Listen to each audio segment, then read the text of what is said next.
Guys मान लीजिए कि आपको विदेश से स्पेशली अमेरिका से जॉब का ऑफर आए तो आप क्या करेंगे।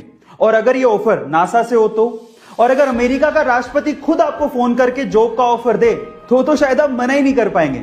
लेकिन आप कहेंगे कि ये सच थोड़ी हो सकता है, लेकिन एक्चुअली ये हुआ है इंडिया के 19 वर्षीय लड़के के साथ। उसका नाम है गोपाल, जो कि बिहार के भागलपुर जिले के ध्रुवगंज गांव का रहने वाला है, जिसे 3 बार नासा ने जॉब का ऑफर दिया है।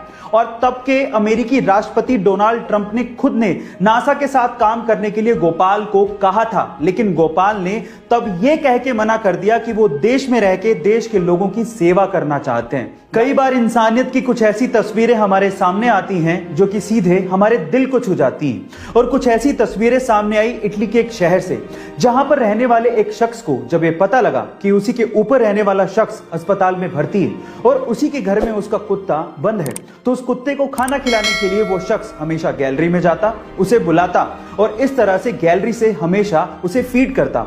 और उसने उस कुत्ते को तब तक खाना खिलाया जब तक कि उसका पड़ोसी अस्पताल से ठीक होकर घर पे नहीं आ गया। गाइस, आप में से बहुत से लोगों का एसबीआई यानी कि स्टेट बैंक ऑफ इंडिया में अकाउंट जरूर होगा, या फिर आपने उसके शेयर्स खरीद रखे होंगे। लेकिन क्या आप लोग इस बैंक की हिस्ट्री जानते हैं कि यह बैंक कितना पुराना है? चलिए मैं आपको बताता हूं। 1806 में इस बैंक को बैंक ऑफ कोलकाता के नाम से खोला गया था। बाद में इसका नाम बदलकर बैंक ऑफ बंगाल कर दिया।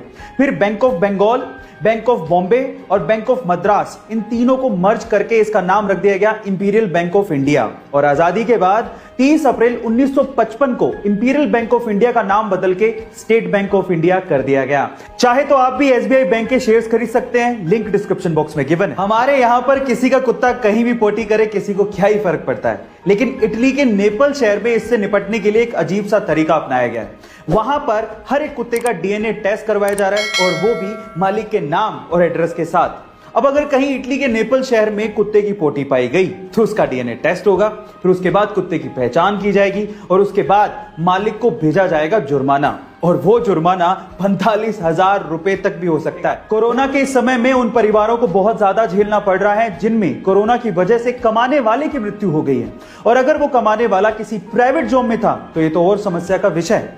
इसी बीच टाटा स्टील ने अपने कर्मचारियों के लिए कुछ ऐसी घोषणा की जिससे उन्होंने सबका दिल जीत लिया।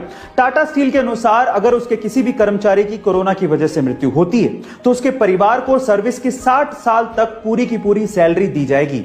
इसके अलावा परिवार को रहने के लिए घर दिया जाएगा और मेडिकल की सुविधाएं भी दी जाएंगी, और तो और उनके बच्चों के पढ़ाई का खर्च भी कंपनी ही उठाएगी। गाइस, क्या आपको पता है कि YouTube को इनिशियली डेटिंग साइट के तौर पे इंट्रोड्यूस किया गया था? जी हां गाइस, आप ठीक सुन रहे हैं। 14 फरवरी 2005 को यानी कि वैलेंटाइंस डे के दिन youtube.com डोमेन को रजिस्टर किया गया था, जिसका मकसद यह था कि लोग यहां पर आके वीडियोस बनाएं, अपने आप को इंट्रोड्यूस करें, अपने पार्टनर की चॉइसेस बताएं और फिर अपने चॉइस के पार्टनर के साथ डेट पर जाएं। लेकिन यह कॉन्सेप्ट चल नहीं पाया।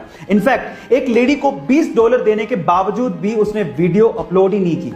उसके बाद YouTube को ओपन टू ऑल वीडियोस कर दिया गया, और जो सबसे पहले वीडियो YouTube पे अपलोड हुई थी वो YouTube के को फाउंडर जावेद करीम की थी। और उसके बाद की YouTube की सक्सेस हिस्ट्री आप अच्छे से जानते हैं।